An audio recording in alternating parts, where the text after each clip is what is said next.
Donaldas Trumpas prasitarė apie karą su Iranu ir tai sukėlė tikrą šoką tarp amerikiečių. Yra toks žurnalistinis terminas killer quote, tai yra mirtina citata. Tai tokia citata, kurią politikas ištaria ir tą pačią akimirką supranta, kad padarė didžiulę klaidą ir ši citata galutinai jį pražudys kaip politiką. Tačiau traukinys jau nuvažiavo ir citata pasklinda žiniasklaidoje bei tampa sparnuota fraze. Būtent tokią mirtiną citatą šią savaitę ištarė Donaldas Trumpas. Ir leidinys Axios šiandien jam paskyrė atskirą straipsnį su antrašte "Mirtina Trumpo citata atskleidžia jo beviltišką padėtį Irano ir infliacijos klausimui". O Trumpo citatas skamba taip: "Aš negalvoju apie amerikiečių finansinę padėtį, tai nesvarbu". Taip jis pakomentavo aklavietę derybose su Iranu. Ir štai šios citatos įtaką bei pasekmes mes aptarsime šiame laidoje. Mano vardas Aleksejus Pičis ir kviečiu kartu aptarti šią temą. Tačiau prieš pradėdami, prašau jūsų užsiprenumeruoti šį YouTube kanalą, paspausti patinka šiam įrašui, parašyti bet kokį komentarą po šio vaizdo įrašu ir užsiprenumeruoti mano Telegram kanalą Pičis News. Nuorodą į jį rasite šio vaizdo įrašo aprašyme. Taigi, pradėkime iš karto nuo Donaldo Trumpo citatos. CNN žurnalistas klausia Donaldo Trumpo, kiek amerikiečių finansinė padėtis daro įtaką jos sprendimams dėl Irano. Trumpas atsako taip. Aš negalvoju apie amerikiečių finansinę situaciją, aš negalvoju apie nieką kitą, aš galvoju tik apie vieną dalyką. Mes negalime leisti Iranui turėti branduolinį ginklą. Tai vienintelis dalykas, apie kurį aš galvoju, tai yra... Verčiu. Aš negalvoju apie amerikiečių finansinę padėtį. Viskas, taškas. Ir štai ši citata akimirksniu sukėlė informacinę audrą, juk amerikiečiai kenčia nuo didėjančios infliacijos, benzino kainų dėl karo su Iranu, o jų prezidentas sako tiesiai: man nusispjauti jūsų finansinės problemas, aš čia turiu savo karą, aš negalvoju apie jūsų finansinę padėtį. Ir kaip tai beskambėtų, bet prezidentas Trumpas iš esmės negali rasti būdo suderinti savo norą užbaigti karą su Iranu savo sąlygomis su būtinybė pažaboti infliaciją ir išlaikyti akcijų rinkos stabilumą rinkimų į kongresą metais. Tai pasirodė esantis nesuderinami dalykai. Ir tai yra pagrindinės spąstai, į kuriuos jis pats save įvarė. Kaip jis ten pateko, panagrinėkime viską iš eilės. Ką Trumpas iš tikrųjų, būkime sąžiningi, ką Trumpas iš tikrųjų turėjo omenyje, kai pasakė tą nelaimingą citatą. Akivaizdu, kad Donaldas Trumpas tikrai nesiruošė, žinote, spjauti amerikiečiams į veidą ir pasakyti jiems: man nusispjauti į jūsų finansinę padėtį. Na tikrai ne. Matyt, Trumpas norėjo pasakyti štai ką, kad tipo ekonomičeskiai opasения американцев. Amerikiečių baimės jo nesustabdys nuo žingsnių, kuriuos jis laiko būtinais, kad būtų užkirstas kelias Irano branduolinio ginklo sukūrimui.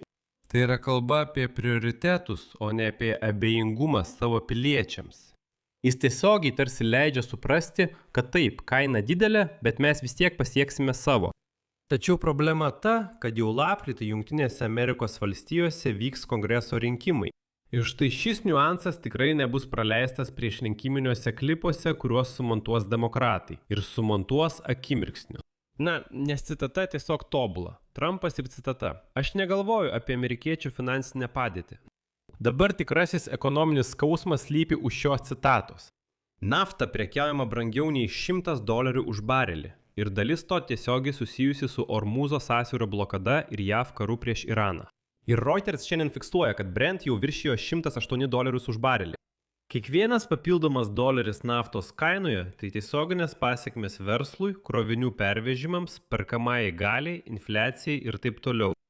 Amerikiečiai tai jaučia kiekvieną kartą, kai pildo savo automobilį degalais ir kai prezidentas sako, kad jis negalvoja apie jų finansų. Tai skamba būtent taip, kaip ir skamba. Aš negalvoju apie jūsų finansinę padėtį ir niekas jau nebeklauso, kas ten sakoma po kablelio. Visiškai niekas. Dabar šios citatos kontekstas šiandien, gegužės 14 dieną. Donaldas Trumpas ištarė šiuos žodžius Vašingtone išvakarėse prieš išvykdamas į Pekiną, o šiandien jau Pekine jis susitinka su Kinijos lyderiu Xi Jinpingu. Ir vienas iš pagrindinių darbotvarkės klausimų yra būtent Iranas. Kaip žinoma, Trumpas ir Xi Jinpingas susitarė, kad Ormuzo sąsiauris turi likti atviras laisvam energijos išteklių judėjimui. Tai buvo beje pirmoji bendra vieša dviejų lyderių pozicija dėl Irano. Ir tai tiesiogiai susijęs su ekonominiu spaudimu, apie kurį Trumpas neva negalvoja. Ir štai čia Trumpas turi akivaizdžią dilemą. Iš esmės, Trumpas turi 3 spaudimo svertus Iranui – karinis, sankcijų ir diplomatinis. Karinis svertas jau panaudotas, tačiau jis lėmė naftos kainų augimą ir nesugniuždė Teherano. Ir nors dabar vėl kalbama apie karo atsinaujinimą, jau akivaizdu, kad be sausumos operacijos Trumpas nieko nepasieks. Antrasis svertas – sankcijos, bet jos jau ir taip maksimalios. Na, toliau jau nėra kur didinti. Diplomatinis. Gerai, vyksta dėrybos, jos pateko į aklavietę. Iranas nesutinka atsisakyti branduolinės programos. JAV nėra pasirengusios panaikinti sankcijų be to. Yra žinoma ir ketvirtasis svertas – tai Kinija. Ir būtent todėl Trumpas dabar yra Pekine. Bet Kinija, atleiskite, nėra nemokama paslauga. Kinijos šaltiniai, susipažinę su situacija, mano, kad karas su Iranu potencialiai sustiprino Pekino dėrybinę poziciją. Nes JAV dabar labiau neįprastai reikia Kinijos ir Pekinas tuo naudojasi. Pagalbos dėl Irano kaina, prekybinės nuolaidos, galbūt Taivanas. Taip pat tikrai dalies mikroschemams taikomų apribojimų panaikinimas. Ir Xi Jinpingas šiandien jau tiesiai į akis pasakė Donaldui Trumpui, kad jei nebus nuolaidų dėl Taivano, JAV ir Kinija gali įsivelti į atvirą karą, kuriam Kinija pasiruošusi. O štai JAV akivaizdžiai nusilpusios po karo su Iranu. Ir štai čia frazė. Aš negalvoju apie amerikiečių finansinę padėtį įgauna visiškai naują prasmę. Trumpas vyksta į Pekiną prašyti pagalbos ir už šią pagalbą jis sumokės nuolaidomis. Kokias būtent jos bus, sužinosime ne dabar. Sužinosime pagal rezultatus. Jei Iranas artimiausią savaitę sušvelnins savo poziciją, vadinasi Kinija paspaudė. O tai reiškia, kad Trumpas kažką pažadėjo. Ir ši kaina galiausiai taip pat teks Amerikos mokesčių mokėtojams. Vienais ar kitais būdais. Taigi frazė "aš negalvoju apie amerikiečių finansinę padėtį" yra daug tikslesnė nei atrodo iš pirmo žvilgsnio. Tiesiog ne ta prasme, kurią turėjo omenyje pats Donaldas Trumpas. Čia padėsi daugtaškį. Savo nuomonę ir išvadas rašykite komentaruose po šiuo įrašu. Prenumeruokite kanalą, paspauskite varpelį ir nepamirškite patiktuko. Jei norite paremti šio YouTube kanalo veiklą, tai galite padaryti finansiškai, paaukoję bet kokią sumą pagal nuorodas ir rekvizitus pateiktus šio vaizdo įrašo aprašyme. Būsiu dėkingas už bet kokią jūsų paramą. Tai viskas. Saugokite save. Viso gero visiems.